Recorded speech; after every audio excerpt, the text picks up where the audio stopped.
ज्योतिषदीप channel में आप सभी का बहुत बहुत स्वागत है। जैसा कि हम इससे पहले एपिसोड में वास्तु के विषय में अध्ययन कर रहे थे, मनन कर रहे थे, उसी प्रसंग में वास्तु का परिचय देते हुए वास्तु के कौन कौन से ऐसे प्राचीन ग्रंथ हैं जिनमें वास्तु का विशेष रूप से वर्णन किया गया है, उन सब का विस्तृत वर्णन हम पूर्व भाग में कर चुके हैं। और उसी की ज्ञान बेला में हम वास्तु के हिसाब से, अर्थात हम जहां रहते हैं, जिस आवास क्षेत्र में रहते हैं, जिस घर में रहते हैं, जिस स्थान पर रहते हैं, उस आवास के आसपास या आवास में कौन कौन से हमको वृक्षों को लगाना चाहिए और किन किन वृक्षों को नहीं लगाना चाहिए। क्योंकि आप जानते हैं कि जितने भी पेड़ पौधे हैं वे सभी दिन में सूर्य की उपस्थिति में प्रकाश संश्लेषण की क्रिया के द्वारा कार्बन डाइऑक्साइड लेते हैं और ऑक्सीजन निकालते हैं, और उस प्रक्रिया में उनको भोजन की प्राप्ति होती है। अर्थात जितने भी वृक्ष हैं, पेड़ पौधे हैं, वे सभी हमको प्राणवायु देते हैं, अर्थात ऑक्सीजन देते हैं, और हमारे द्वारा निकाली हुई कार्बन डाइऑक्साइड को स्वयं ग्रहण करते हैं। इसलिए हम पेड़ पौधों को विशेष रूप से लगाते हैं, रखते हैं, पेड़ पौधों के पास रहते हैं। उससे वातावरण सबसे ज्यादा शुद्ध और पवित्र रहता है। इन पेड़ पौधों में पीपल का पेड़, तुलसी का पेड़, कुछ ऐसे पेड़ पौधे हैं जो 2400 घंटा ऑक्सीजन ही निकालते हैं और 2400 घंटा हमारे द्वारा निकाली हुई कार्बन डाइऑक्साइड को ग्रहण करते हैं। जो वे पेड़ जो हैं बड़े पूजनीय, सम्मानीय कहलाते हैं। अब हम देखते हैं कि हमारे आवास के पास में या आवास में वराहमिहिर वास्तु के या ब्रह्म विद्या के, ज्योतिष विद्या के प्रकांड विद्वान तपस्वी ऋषि रहे हैं। उनके अनुसार हमारे आवास क्षेत्र में कौन कौन से पेड़ किस दिशा में हमको रखने चाहिए, लगाने चाहिए। उस दृष्टि से पूर्व दिशा में जहां हमारा आवास है, उसके पूर्व दिशा में ईस्ट में हमको बट वृक्ष का पेड़ रखना चाहिए, तथा पश्चिम दिशा में पीपल का पेड़ लगाना चाहिए, उत्तर दिशा में पिलखन का पेड़ रखना चाहिए, और दक्षिण दिशा में गूलर का पेड़ रखना चाहिए, जो उस जातक के लिए या उस आवास में जितने भी व्यक्ति निवास कर रहे हैं उनके लिए शुभ लाभदायक होंगे। तथा यदि हम पूर्व में पीपल लगाते हैं तथा पश्चिम में बटवृक्ष लगाते हैं, उत्तर में गूलर लगाते हैं और दक्षिण में पिलखन लगाते हैं, तो इन दिशाओं में लगाए गए ये पेड़ पौधे हमारे लिए अशुभकारी रहेंगे। इसलिए हमको इन दिशाओं में इन पेड़ पौधों को नहीं लगाना चाहिए। इसी प्रकार से हमारे घर के पास में, आवास के पास में खैर, कांटेदार वृक्ष, तथा यदि ये होंगे खैर का पेड़ अथवा कोई कांटेदार वृक्ष होगा तो वो अनेक प्रकार के भय प्रदान करेगा। अर्थात उसमें जातक जो है शांति पूर्वक नहीं रह सकता है, उसके कुछ अनेक प्रकार के शत्रु बन जाएंगे और उन शत्रुओं से सदैव लगातार उसको भय बना रहेगा। इसी प्रकार से यदि हमारे आवास के पास में आंकड़े अर्थात दूध वाले पेड़ पौधे लगाते हैं तो वो धन का नाश करते हैं। और आम्र आदि फल वाले हमारे जितने भी आम के पौधे हैं या अन्य ऐसे फल वाले पौधे हैं, उनको यदि हम लगाते हैं तो वो मतांतर से इनको कष्ट या पीड़ा देते हैं। बल्कि हमारे अन्य विद्वानों के द्वारा जितने भी फलदार पौधे होते हैं वो सदैव शुभ और लाभकारी होते हैं। इसी प्रकार से यदि हम अपने आवास के पास में अशोक, नागकेसर, नीम, मोलसरी, कटहल, साग, सुगंधि वाले वृक्ष और तथा सुगंधि देने वाली बेलें यदि लगाएंगे तो ये बहुत ही शुभ लाभदायक होंगे, इनसे लक्ष्मी प्राप्ति होगी।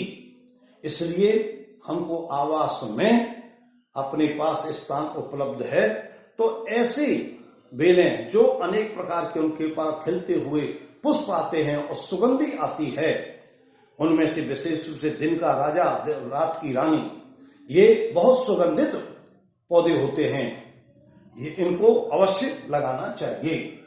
इसी प्रकार से जो अग्निकोण के अंदर यदि हम दूध वाले पेड़ लगाते हैं अथवा पीपल लगाते हैं अग्निकोण में, अथवा लाल पुष्प वाले पौधे लगाते हैं, अथवा कांटे वाले वृक्ष लगाते हैं, या सेमल, पाकड़, ये सभी पेड़ जो हैं सदैव उस आवास में रहने वाले को पीड़ा कष्ट देते हैं। इसलिए इनको कभी भी नहीं लगाना चाहिए। जिनमें विशेष रूप से जो सेमल का पेड़ है, जिसके प्रत्यक्ष रूप में अनेक परीक्षण के बाद में बड़े दावे के साथ मैं कहता हूं कि यदि किसी आवास के पास में सेमल का पास में हो या घर के अंदर हो सेमल का पेड़ होता है तो वह अपने जीवन काल में उस आवास के मुखिया को अथवा उसके परिजनों को सुख शांति पूर्वक कदापि नहीं रहने देता और उस मुखिया की निश्चित रूप से मृत्यु होती है। ऐसे अनेक उदाहरण मेरे देखे हुए हैं जो प्रमाणित हैं। इसलिए विशेष रूप से आप सेमल के पेड़ से सावधान रहें।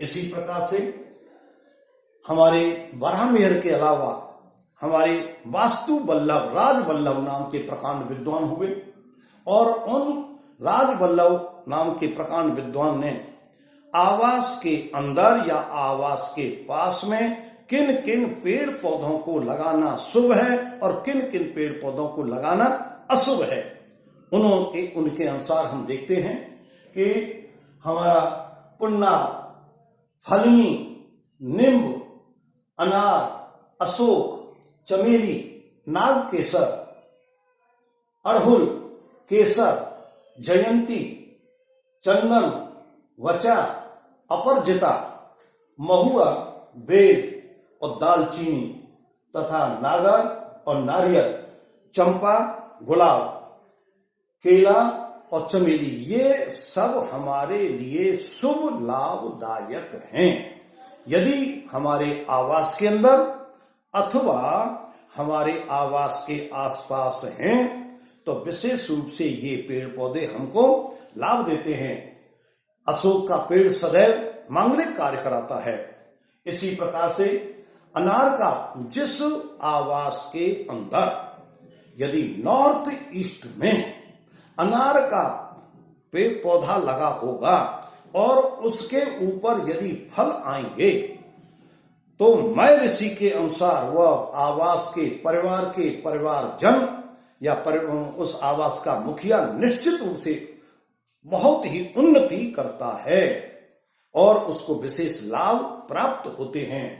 इसी प्रकार से यदि किसी आवास में केसर का पौधा है वह भी अद्भुत लक्ष्मी प्रदान करता है। इसी प्रकार से यदि कहीं चंदन का पेड़ है आवास के पास में अंदर, तो चंदन पर विशेष रूप से आप देखते हैं कि सर्प लिपटे रहते हैं, जिनको शंकर भगवान धारण करते हैं। और वही चंदन यदि कहीं होता है तो विशेष आवास के मुखिया और परिजनों के लिए लाभदायक सिद्ध होता है। इसी प्रकार से नारियल आप देखते हैं कि नारियल जो है किसी आवास के पास में होता है तो बहुत ही शुभ लाभदायक होता है। इसी प्रकार से चंपा, चमेली और गुलाब ये ऐसे पौधे हैं जो प्रत्येक दिन नए नए पुष्प खिलते हैं और उन पुष्पों से बड़ी सुगंधी आती है। घर का वातावरण शुद्ध और पवित्र होता है। इसके अलावा जो राजवल्लभ ऋषि के द्वारा, विद्वान के द्वारा जो पेड़ बहुत ही अशुभ होते हैं, जिनको हमें आवास के अंदर तो क्या बाहर भी नहीं लगाना चाहिए, ऐसे पेड़ पौधों के विषय में विचार करते हैं। उनमें से अशुभ में है समी, नींबू, पाकर, गूलर, कांटे वाले वृक्ष, पीपल, कैम, अगस्त, शिशु, लाल, इमली, ताल का वृक्ष, इमली इत्यादि। इन वृक्षों को हमको नहीं रखना चाहिए। अर्थात इन वृक्षों की जो लकड़ी है, उस लकड़ी को, काष्ठ को हमको अपने आवास में, मकान के अंदर उसका उपयोग नहीं करना चाहिए। ये इन वृक्षों की जो काष्ठ होती है वो बहुत ही अनिष्टकारी होती है, अनेक प्रकार की समस्याओं को पैदा करने वाली होती है और कष्टकारक होती है। इसी प्रकार से शमशान में जो पेड़ खड़ा होता है, उसकी काष्ठ को किसी भी कीमत पर भूल करके भी घर या आवास के अंदर नहीं लाना चाहिए और न रखना चाहिए, न उसका उपयोग करना चाहिए। वो बहुत अनिष्टकारी होती है। इसी प्रकार से जो पेड़ पौधे आम रास्ता में, जैसे रोड के दोनों तरफ खड़े रहते हैं, जिनके बीच में से सदैव सड़क बनी रहती है और उस सड़क के ऊपर अनेक प्रकार के वाहन गुजरते हैं, वो गुजरते हुए वाहन अनेक प्रकार की नेगेटिव एनर्जी छोड़ के जाते हैं और वो नेगेटिव एनर्जी को वो पेड़ पौधे प्राप्त करते हैं, इसलिए उनके अंदर भी नेगेटिव एनर्जी हो जाती है। ऐसे पेड़ पौधों की काष्ठ को भी हमें अपने आवास के अंदर उपयोग नहीं करना चाहिए। इसी प्रकार से यदि कोई पेड़ पौधा आंधी तूफान के माध्यम से उखड़ गया है, गिर गया है, उसकी भी काष्ठ को हमें अपने आवास के अंदर उपयोग में नहीं लाना चाहिए। वो भी बहुत ही अशुभकारी होती है। इसी प्रकार से जंगलों में अनेक प्रकार के हिंसक जानवर रहते हैं और उन जानवरों में सबसे लंबा चौड़ा शरीर वाला बलवान हाथी होता है। और हाथी जंगल में जब भ्रमण करता है तो उसके शरीर में कभी कभी खुजली चलती है। उस खुजली को मिटाने के लिए वो बड़े बड़े पेड़ों से खुजलाता है और उनमें ताकत लगा देता है, जिसके फलस्वरूप वो पेड़ पौधे गिर जाते हैं। ऐसे हाथी के द्वारा पीड़ित जो पेड़ पौधे हैं, उनकी भी काष्ठ को, उनकी भी लकड़ी को कभी भी अपने आवास में उपयोग में नहीं लाना चाहिए। वह बहुत ही कष्टकारक होती है। अब विशेष रूप से पेड़ों को काटना, किन किन पेड़ों को 84 लाख योनियों में से मानव योनि सबसे श्रेष्ठ है, क्योंकि उसके अंदर बुद्धि है और बुद्धिमान को खराब काम, पापमय कार्य, बुरे काम नहीं करने चाहिए। उनमें से पीपल का काटना। मानव योनि यदि बुद्धिमान है तो अपने जीवन काल में मनुष्य को पीपल के पेड़ को कभी न तो काटना चाहिए न उखाड़ना चाहिए। यदि ऐसी कोई मजबूरी परिस्थिति है कि जिसमें उस पीपल के पेड़ को निकलवाना अनिवार्य है, तो निकलवाने से पहले 5 पेड़ पीपल के अन्य किसी बगीचे में या उद्यान में या किसी भी खुली हुई जगह पर लगाए और उनको पल्लवित करे। उसके पश्चात ही पीपल के पेड़ को निकलवाना चाहिए। वह पीपल के पेड़ को कटवाना भी एक ब्रह्म हत्या के समान पाप देने वाला होता है। इसी प्रकार से बेल के पत्ते जो हैं त्रिदलम, त्रिनेत्रम, त्रिआयुधम भगवान शिव को अर्पण किए जाते हैं, चढ़ाए जाते हैं। उन बेल का जूस अधिकांश आप पीते हैं। ऐसे बेल के पेड़ को भी कभी नहीं कटवाना चाहिए। और यदि हरे पेड़ को कटवाया जाता है या निकाला जाता है तो वो भी बहुत ही अशुभकारी होता है। इसी प्रकार से जो पेड़ फल प्रदान करते हैं, आम है, अमरूद है, अनेक प्रकार के फल हमको जो प्रदान करते हैं, ऐसे फलदार जिनके ऊपर फल लगे हुए हों, ऐसे फलदार वृक्षों को भी नहीं कटवाना चाहिए, न निकलवाना चाहिए। वो भी पाप कर्म के समान होता है।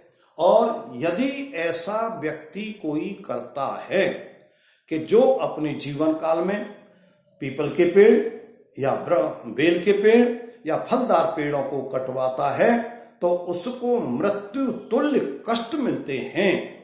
और यदि पूर्व जन्म के पाप कर्म अधिक हों तो पाप कर्मों के कारण से पाप ग्रहों की दशा, अंतर्दशा, प्रत्यंतर दशा चल रही हो और ऐसे काल में यदि वह ये पाप करेगा तो निश्चित रूप से मृत्यु को प्राप्त होता है। इसके बाद आप देखते हैं कि इस मानव योनि में सबसे श्रेष्ठ योनि मानव योनि है।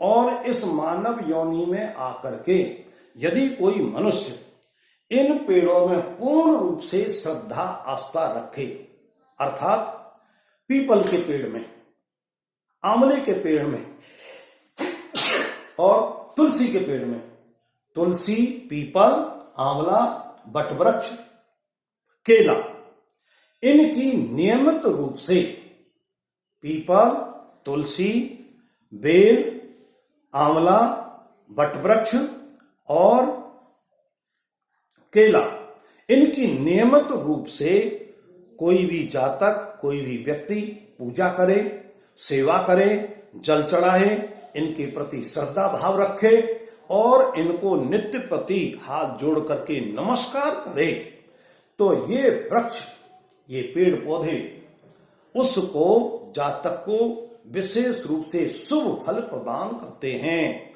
अर्थात ये आशीर्वाद देते हैं। और वह आशीर्वाद उस मनुष्य के जीवन में फलीभूत होता है।